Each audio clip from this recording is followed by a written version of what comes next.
How y'all doing? I'm Mallah, Divine Mallah, the author of The Head of Hand, Duality of Self. I'm an independent, published, self-promoted, self-marketed, self-everything, moving like an urban gorilla. I do Boss. more with less. All right. Why should somebody buy your book?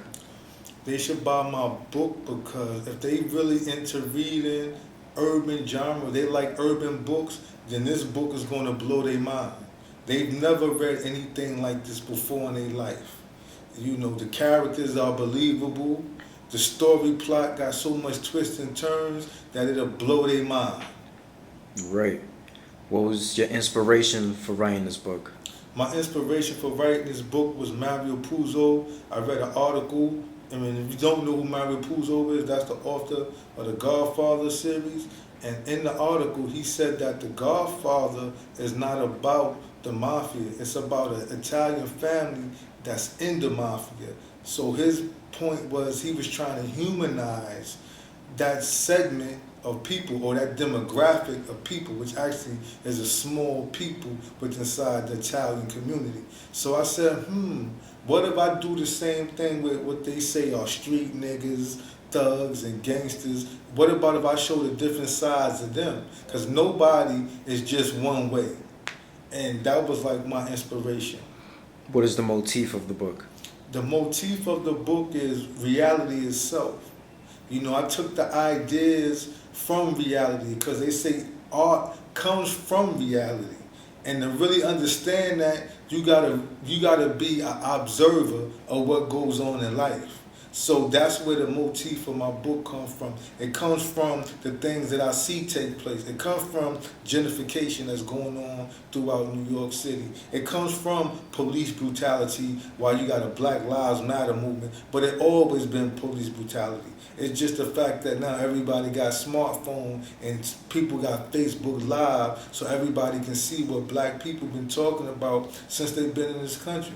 So that's the creative motif of my book. Society itself. Okay. What is an urban political street thriller? Now break down each word. Urban is, we from New York City.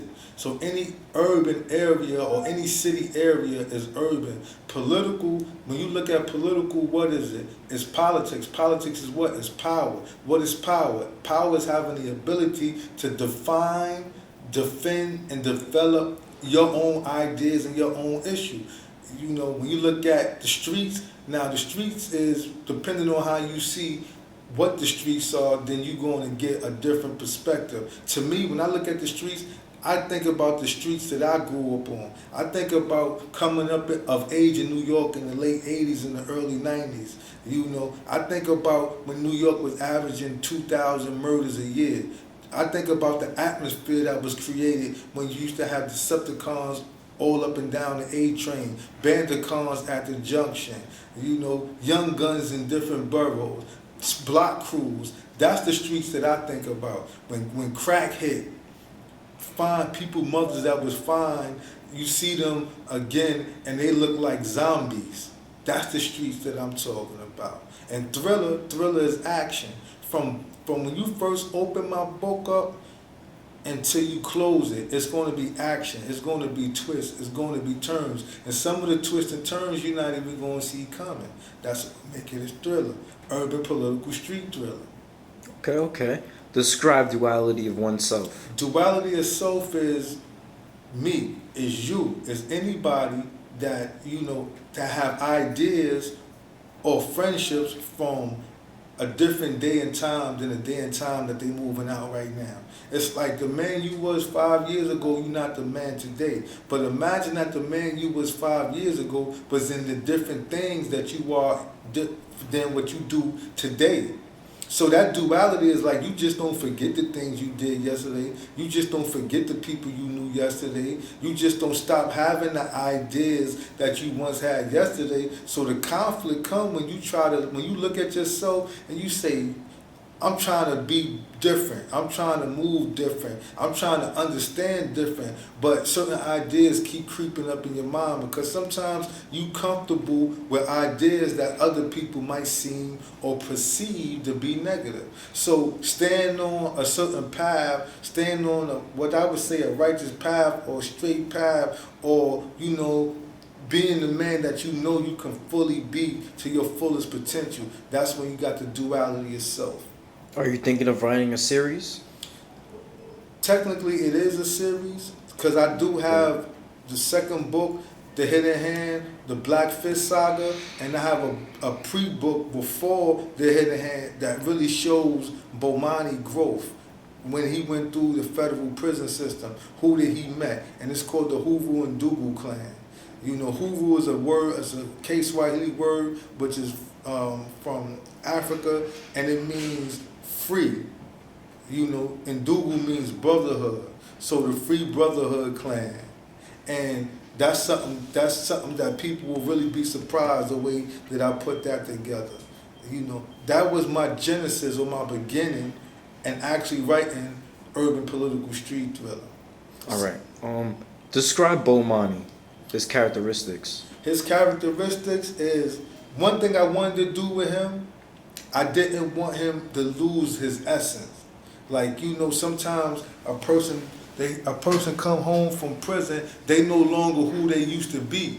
And I didn't want that to happen with him. So Bomani already carried certain ideas about how he moved. He's not afraid to use violence. He's not afraid to be a lover of more than one woman. He's not afraid to challenge his own self, and he's not afraid to be violent when it's necessary. So, but his ideas changed. His philosophy on life changed, but not his tactics of moving out didn't change. I think that's what makes him a strong character. Okay, so you had a lot of detail inside of your story, right? Is it real, like the relationships and the events? I think in life, I think everything is real. I think that now you saying if it's real for my own life, but I'm gonna plead the fifth on that. But you can say that the concepts are real. You can say that the ideas are real. You can say that some of the stuff is that I've actually witnessed. So of course you pull from your own mind. Some of it is creativity, but isn't most creativity based off of real situations? Yeah, that's right. What makes the perfect book? The perfect book is character development. Character development and your description of scenes. If you got characters, your characters got to be believable. You can't have a character and say your character is 3 years old, but that character moving out like James Bond. That's not believable. Or you can't say that your character is a Navy SEAL and don't use none of the language. Or your character is a physics but don't use none of the language. Or don't have none of the mannerism. And then descriptiveness. How do you describe what happened? Because your book shouldn't just be pushed with dialogue. It should be pushed with description. What does your character see? What does your character smell? How do your character respond? Description. So character development and good description. What's your favorite part of the book? The favorite part of the book is when Max Milligan talking to his cousin and he tell him after when the story about how his brother Savior got killed, and he say time is crocheted with lies. You have any advice to give to the youth? Yeah, the main advice that I want to give to the youth, man, is stay your course, man. It's plenty of ways to do what you need to do, like stay out the streets. There's no new way to do crime. And I think that that's one of the things that, the youth, you have to learn, because if I can go right on my computer right there and hit Google Earth and see you on your corner, then we can't never be, because I can always know where you at any given time. Now, if I can do that, what you think the police can do? We all got smartphones, so they tracking you.